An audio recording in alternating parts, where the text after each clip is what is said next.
E aí, rapaziada, beleza? Tudo tranquilo, tudo uma lei de Laura, tudo uma lei de Laura. Bom, rapaziada, a gente vem trazer mais uma vez para vocês as novidades, as últimas do nosso Verdão, certo?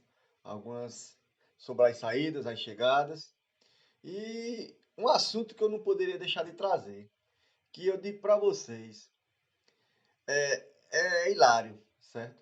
O STF, certo? Não tem nada a ver com o Verdão, mas eu tenho que trazer para vocês. O STF concedeu definitivamente o título de 1987 ao Sport Recife. O cheirinho, mais uma vez, ficaram no cheiro, certo? Só no cheiro do título de 87. E eu venho trazer para vocês aqui toda a história daquele campeonato lá. E muitas coisas os torcedores não sabem. Fique até o final do vídeo que vocês vão ver o que realmente aconteceu naquele campeonato de 1987. A história como realmente ela aconteceu e como realmente foi.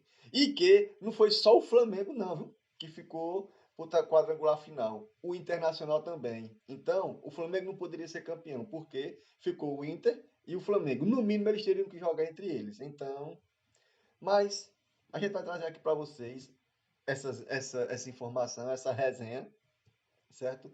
E as novidades do Verdão. Mas antes de fazer o seguinte, vamos para a vinheta.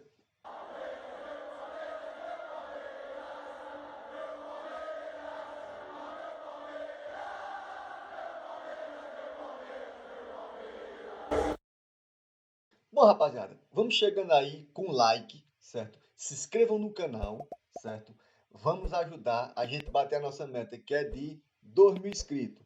A meta que a gente só pode bater se vocês ajudarem a gente. Então, ajuda aí, inscrevam-se no canal, deixa o like e compartilha esse vídeo, porque muita gente que não sabe sobre aquele campeonato de 87 que o brasileiro, que o Flamengo disse que é campeão, vocês vão, vocês vão ficar sabendo agora o que realmente aconteceu. Mas antes, rapaziada, o Marco Rocha renovou por mais uma temporada com o Verdão.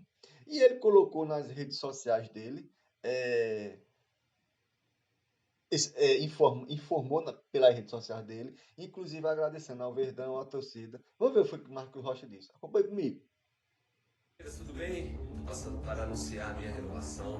Muito feliz, muito motivado para que em 2024 possamos juntos, né, buscar nossos objetivos. Agradecer à diretoria, à comissão técnica, aos meus companheiros, né, e a todos vocês aí pelo apoio, pelo carinho, pelo respeito.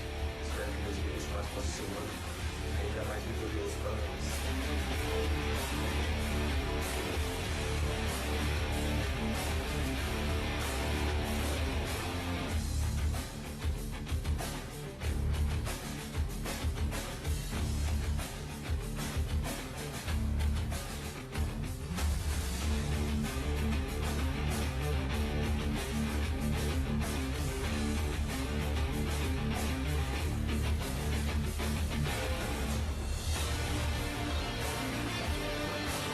Um abraço para todos vocês, estamos juntos.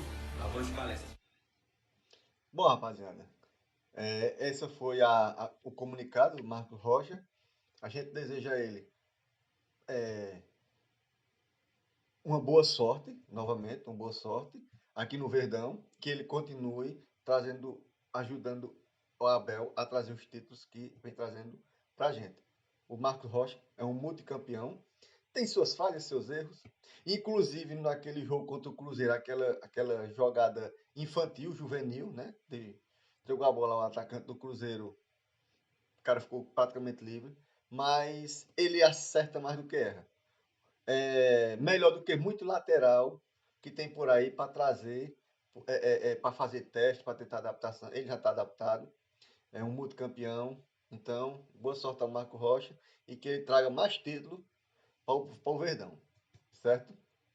Rapaziada, e eu vim trazer para vocês aqui os números do Cauli nessa temporada de 2023. Preste atenção. Ontem eu falei para vocês que o Cauli, o Verdão ofereceu 6 milhões de euros ao Cauli e o Cauli não quis. Não, a informação não foi essa. Eu fui procurar apurar, que eu achei muito esquisito. 6 milhões de euros, ele não querer. Eu fui procurar apurar E não foi 6 milhões, foram 4 milhões e meio. E ele é um jogador do Grupo City e parece que não aceitaram. Eu não sou scout, eu não sou treinador, certo? Eu não trabalho com performance de atleta, mas eu trouxe para vocês aqui alguns números do Cauli e são interessantes. Não é um jogador fenomenal, mas pelo que foi passado nesse Brasileirão 2023, ele só perdeu em assistência para Hulk, Soares e o Veiga. Então, aparentemente, é um jogador que dá bom de assistência, certo? Tem uns golzinhos lá ou cá, mas vamos acompanhar comigo aqui a reportagem que o pessoal falou sobre os números dele no campeonato, no Bahia, certo? E no Campeonato Brasileiro. Acompanhe comigo aqui agora a reportagem. Acompanhe. Então, vai em busca de atacantes e do meio para frente interessa o Cauli. O Palmeiras está disposto a pagar 4 milhões e meio de euros pelo jogador que foi destaque do Bahia. Ele tem contrato até 2026, pode se estender até 2027, e aí fica essa negociação quanto o Bahia quer receber pelo Cauli. Mas é um jogador que interessa ao Palmeiras. E a gente tem os números do jogador exatamente na nossa tela, Nicolete, comparando ele, né, com seus companheiros de Bahia ali no ranking. Então ele fez 4 gols, o quinto jogador com o maior número de gols no Bahia. E ele lidera os outros quesitos, em assistências, em chances criadas, cruzamentos certos, dribles certos.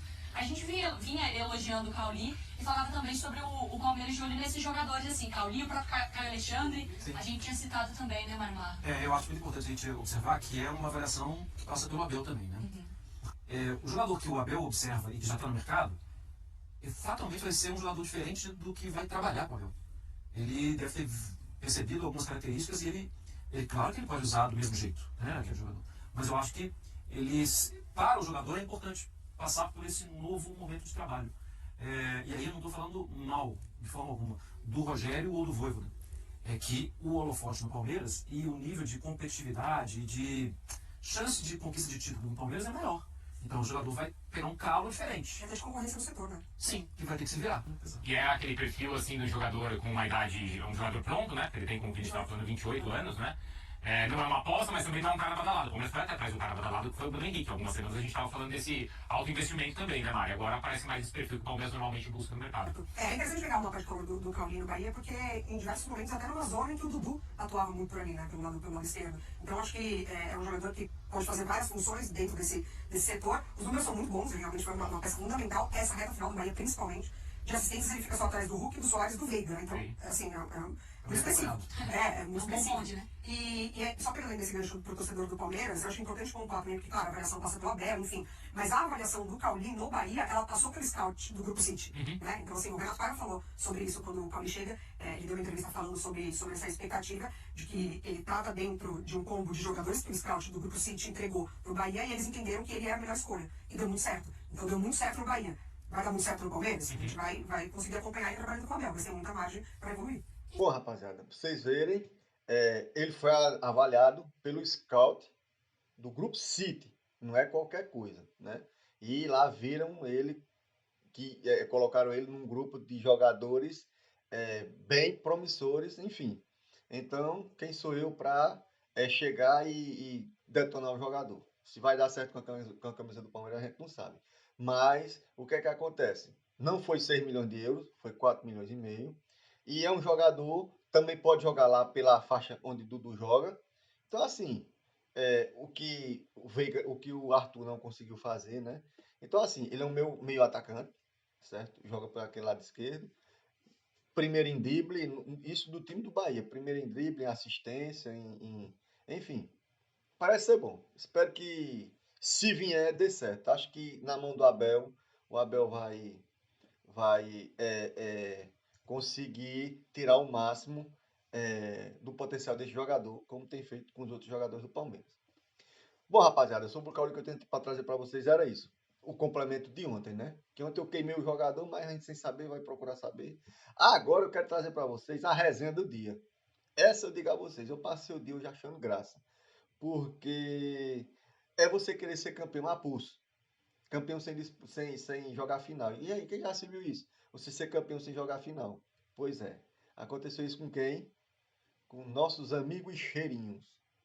E o STF simplesmente disse que não. O título de 1987 é do Sport Recife. Então, eu não tinha como não trazer isso para vocês, porque eu vou trazer para vocês toda a história que aconteceu naquele ano de 1987. Que o Flamengo, os flamenguistas dizem que o Flamengo jogou a Série A para disputar o título com o time da Série B. E não foi isso. Foi na época, eu vou tentar resumir para vocês, na época a CBF estava quebrada e eles resolveram fazer um campeonato para chamar a atenção do público e aumentar a audiência da televisão. O que é que acontece? O Sport em 86 foi rebaixado. Teoricamente não poderia disputar o Campeonato Brasileiro, a primeira divisão em 87, não é isso? Beleza. Só que o que é que acontece? Em 86, o Guarani foi vice-campeão brasileiro. E colocaram o Guarani lá no módulo amarelo, que era o suposto Série B, a suposta Série B. E o que é que acontece? O Guarani, a Portuguesa, o América do Rio de Janeiro, esses times, eles ficaram entre os 6 primeiros. Detalhe, o Flamengo, em 86, ficou em 13º lugar. Então, pegaram o Flamengo, botaram no bloco, no módulo verde, e pegaram esses times bem mais colocados do que o Flamengo e botaram no módulo amarelo. Que critério foi esse que utilizaram? Eles utilizaram o critério dos times com maiores torcidas. Então, não foi porque foi primeiro ou segundo rebaixado ou não. Foi os times com maiores torcidas iam jogar contra, e os times com menores torcidas iam jogar um contra o outro. Então, o que é que acontece? Ao final de tudo isso, no final ia sair 2 melhores colocados de cada grupo e ia fazer um quadrangular. Tudo isso acordado e assinado por todos os clubes, inclusive o Clube dos 13, que naquele ano foi criado, o Clube dos 13, integrado pelos 3 maiores dirigentes dos clubes brasileiros. Certo? Vamos acompanhar aqui toda a história detalhada para vocês entenderem o porquê o Flamengo não tem o mínimo direito de disputar, de querer se intitular o campeão brasileiro de 1987. A história para vocês, eu vou trazer tintim por tintim. Olhe, assiste o vídeo até o final e compartilhe esse vídeo para todo mundo, inclusive seus amigos flamenguistas, para eles saberem a verdade, o que realmente aconteceu na época. Veja aí, o Flávio Prado, não gosto dele, mas ele bateu a real e disse o que realmente aconteceu na época. Acompanhe comigo aí agora no vídeo. Toda a história, do início ao fim. Veja aí. Isso era uma liga que eles estavam. Então, calma aí. Então vamos ter alguém hoje aqui que não é um palhaço como o Vampeta Me respeite. para falar as verdades sobre esse Eu não vou dar opinião, eu fico no São Leste, Mas como você não vai dar opinião? Não, eu vou contar a história e vou deixar Você vocês. dá opinião. Se de um lado tá o time que jogou contra os maiores times do Brasil, Eu só quero. do outro tá o time que acha que Eu só quero contar a história. Eu só quero contar a história, porque aqui no Brasil as pessoas falam muito sem conhecer a história. Eu conheci a história. então dá uma aula de história para os poucos. História é bom negócio. Como é que você me dá 15 segundos do seu tempo aí do campo? Irmão. Esse que vos fala aqui, aproxima. Cadê a calma? Todos os campeões brasileiros de 71 até agora. CBF é um lixo. Você tá de brincadeira. Agora, é por isso que o futebol brasileiro é um lixo. Porque a gente leva a sério. 1987 até O hoje. futebol brasileiro, ele é um lixo. Esporte. Ele tem tanta safadeza. Porque a gente leva a sério. Quando querem dizer que o esporte é campeão Muda até a história. Até o primeiro campeonato era de 71, agora tem som títulos anos 71 e tal. O que aconteceu em 87? Rigorosamente foi o seguinte. Claro, primeiro eu só quero falar os clubes pra galera saber. Mas aí não adianta porque você vai julgar a história. Não, mas você vai julgar a história pelo hoje. O 86, afinal, foi Curitiba e Bangu. Então, Foi não. Não se dá. O O América foi vou vencer. deixar claro uma coisa que o Mauro César falou hoje aqui, que o esporte foi rebaixado. Não, tudo bem. O esporte foi rebaixado. Ok. A final em 86, a final em 86 foi São Paulo e Guarani. Vou mostrar para vocês. Acompanhe. Agora, o América era o terceiro colocado, a Portuguesa era quarto, foram todos para lá. O que aconteceu? 1900 havia uma briga entre as emissoras de televisão. Era todo mundo fazia tudo e tal, não sei o quê. E por isso que eu estou falando, faz parte diretamente da história. Eu era da TV Record e o Silvio Luiz arrebentava com a Globo. Quem viveu sabe. Não era eu tava no mundo, mas o Silvio Luiz arrebentava, deitava o gol. Eu trabalhei com a Modogueira e falava assim, aquele era um cafajeste. A gente não podia nem contratar ele, porque ele falava lá, no pau, falando muito coisa que a Globo, padrão Globo de qualidade não permitia. Muito bem. Eu mandei de presente para ele uma matéria de uma revista Placar, do começo dos anos 80, vocês dando mais de 30 pontos de Isso. audiência. Em 82 já se comprou a Copa com exclusividade por causa disso. A Record tinha dificuldade financeira, comprou a Copa. E aí, a CBF, ela tinha Julito Coutinho, que era o único presidente que eu respeito na história da CBF, do Julito Coutinho, mas a CBF não tinha dinheiro. Não tinha dinheiro, estava dura, quebrada. Não ia ter campeonato em 87. Aí, alguns clubes se uniram, basicamente São Paulo e Flamengo, que tinham presidentes fortes, era o Márcio Braga e o Carlos Gandara, né? Isso. Eles se uniram e tal, e criaram uma espécie de uma liga, onde eles fizeram aí um acordo exclusivo de transmissão com a Globo. Pela primeira vez, campeonato nacional transmitido com exclusividade para a Globo, para ter todo o respaldo. Só que eles escolheram os times de maior impacto. Pegaram as grandes camisas mais importantes e do outro lado eles jogaram os outros times que eles consideravam que não tinham impacto. Seria um espetáculo para a televisão. Ok? Então seria um espetáculo para a televisão. A portuguesa não tem torcida, vai lá para trás. O América não tem, vai lá para trás. E assim eles fizeram. A divisão foi essa. Não foi nem por critério técnico, foi obrigado. Foi por camisa, por nome. Por isso que o Flamengo jogou realmente os melhores. Os grandes nomes já jogaram do lado e os outros nomes do outro lado. E o Guarani, que era o atual vice-campeão, jogou no... a final de 85, que foi Curitiba. Aí lembre também com essa tua sonsidão que o esporte que dizer que é campeão foi rebaixado em 86. Ele foi rebaixado Mas o em Guarani... 86. É bom saber isso, porque a picaretagem de acertar. Aí nós vamos atrás. Só pra deixar claro. Aí dividiram por dois lados. É a mesma coisa você que está assistindo ao programa, que o América Mineiro, esse ano rebaixado, fosse o campeão da Série A do ano que vem. Não, o São Paulo foi rebaixado no Campeonato Paulista, o São Paulo foi rebaixado em 90 e criaram uma jogada para ser campeão em 91, porque eu falo que ele foi rebaixado. É a mesma coisa que o América Mineiro hoje fosse campeão da Série A do ano que vem. Bom, mas aí contamos a história. Tá bom, foi criado uma liga para ter campeonato brasileiro, senão não teria, ok? Separou-se por nomes e não por critério técnico. O Clube dos Três, né? Os grandões se separaram. Isso. Tanto é que criou-se, inclusive, o Clube dos Três. Os times principais, por camisa, por torcida, por uma série de critérios, e os times menores, independentemente de onde estivesse, bem lembrou o Pipeno, Guarani, vice-campeão, foi para lá, Portuguesa, terceiro colocado, foi para aquele lado, América, Carioca, foi para lá, e assim foi. E aí, precisava do referendo da CBF, para que isso funcionasse. Os clubes começaram a chiar e tal, não sei o quê. Aí eu acompanhei essa reunião. O que acontece? A CBF ela tinha que avalizar, porque só a CBF trabalha em cima da FIFA. Né? Sem o aval da CBF, não seria um campeonato pirata. Na reunião da CBF é uma chiadeira dos pequenos, dos times com menor expressão, da série teoricamente bem, dizendo assim, ó, não dá, um novo critério, não sei o que e tal. Aí alguém propôs, acho que o Eurico Miranda, alguém propôs, não, Carlos Miranda, ele propôs. Vamos fazer o seguinte então, para que não tenha essa coisa de exclusão total, a gente faz um cruzamento no final. Os dois campeões daí jogam com os dois campeões daqui. Combinado. Todo mundo aceitou, assinou-se o documento e haveria então, jogariam separadamente, vai ser A e B, ou o nome que você quiser dar, os times de camisa, os times sem tanto prestígio no entender deles, os dois campeões se cruzariam no final e fariam um quadrangular. E aí sairia o campeão brasileiro. Beleza? A Copa União foi um sucesso. Foi um sucesso, ela teve público e tal, não sei o quê. E do outro lado vai correr em paralelo. Inter e Flamengo. Vai correr em paralelo o outro campeonato que está rolando, que fica na final. Guarani e Sport. Quando chega o momento de fazer o quadrangular, que todo mundo tinha concordado, os grandões da Copa União disseram, não vamos fazer não. Isso aí foi uma bobagem, nós fizemos um acerto político para que fosse referendado o campeonato, e nós não vamos jogar. E não jogaram. O Inter, inclusive, não jogou também. Eles não jogaram. Nós não vamos fazer o cruzamento. O que fez a CBF? Então o Guarani e o Sport jogam e quem ganhar é o campeão. E aí o Flamengo e o Inter, e o lado de cá que tinha criado a competição, resolveu que não vamos cumprir, tá lá e tal, não sei o quê. Então, oficialmente, o que aconteceu? O que estava assinado aqui, eles jogariam dos 4.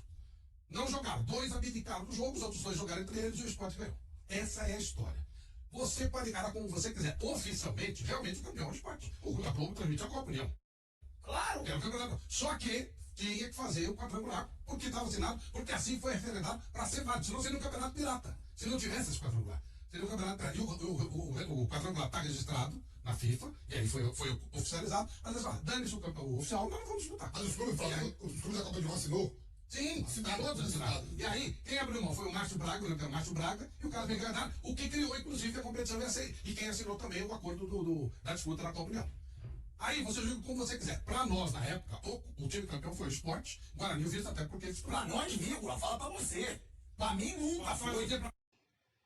Então, pessoal, veja só. Em 86, a final aí, São Paulo e Guarani, e o Guarani foi vice-campeão em 86. Pegaram o Guarani, falam que o Sport foi rebaixado e, enfim, foi para o módulo amarelo. Beleza, mas pegaram o Guarani, vice-campeão, porque tinha pouca torcida e jogaram no módulo amarelo. Por que o Guarani não ficou no módulo verde, já que o Guarani tinha sido vice-campeão no ano anterior? Ah, então quer dizer que só vale para o Sport e para o módulo amarelo, porque era porque foi rebaixado, e o Guarani foi para o módulo amarelo, sendo vice-campeão, e tanto faz como tanto fez. Não, o que é que acontece? Foram manobras, pensaram que iam dizer e ficar por isso mesmo. E tá aí. Detalhe, não foi só o Flamengo, viu? Foi o Flamengo Internacional. Ou seja, o Flamengo foi campeão daquele... Não, o Flamengo não foi campeão. Foi os melhores colocados, Flamengo e Internacional, que teria que enfrentar Guarani e Sport. Só que aí não foram, não quiseram jogar. E eles próprios assinaram o regulamento antes da competição começar, concordando. Aí no final não concordando, não acharam. Mas eu vou mostrar mais um detalhe para vocês. Em 86, aonde o Flamengo estava a colocação? Qual seria a colocação do Flamengo? Vamos ver aonde o Flamengo estava. Aí, veja só. O Guarani, segundo colocado do Brasileiro de 86, o América, quarto, o Criciúma, nono, a Portuguesa de Desportos, 11º, e a Inter de Limeira, 12º. O Flamengo foi 13º em 86. Oxente, e por que o Flamengo tinha que ir para o módulo verde e esses outros melhores colocados do que ele não poderiam ir? Não, porque o critério foi os times com maior torcida jogar entre eles. Então, não teve um critério técnico. Independente se o Sport foi rebaixado ou não influi nem contribui, como também não influi nem contribui o Guarani, o América, o Criciúma e a Portuguesa, tendo para o módulo amarelo, tendo sido melhor classificado no Campeonato Brasileiro anterior, antes, que o Flamengo. Então, assim, tá acabada a mística. O STF, concordo com o STF, o Brasil tem coisas muito mais importantes para ser decididas pelo STF, muito mais relevante para a sociedade, mas o STF se meteu nessa e fez, pelo menos dessa vez, o justo, certo? Então, rapaziada, tá aí o vídeo, tá a renovação do Marcos Rocha, que ele tem muito mais sorte no Palmeiras, na continuidade. Tá aí os números do Cauli, que o Grupo Cita avaliou ele, que é um bom atleta. Se vier para o Palmeiras e cair na mão desse cara aí, pode ser que seja um bom para o Palmeiras. Não por 6 milhões de euros, que é caro demais. Por 4 milhões e meio, 5 milhões, eu vou ficar calado. E tá aí a verdade sobre o Flamengo. Compartilha esse vídeo com mais flamenguistas, com outros palmeirenses, certo? Com os botafoguenses, com os vascaínos. Essa galera tem que saber a verdade desse título que o Flamengo quer ganhar na mão boba, né? Então, rapaziada, tá aí. Deixa o like. Inscreva-se no canal, ajuda a gente a chegar aos 2 mil inscritos, beleza? O canal é novo, ajuda a gente a crescer. Sem vocês a gente não vai pra canto nenhum. Comentem aí sobre toda essa confusão aí do Flavento, né? O Flacheirinho. E é isso. Como diz Abel Ferreira, até a próxima e avante palestra!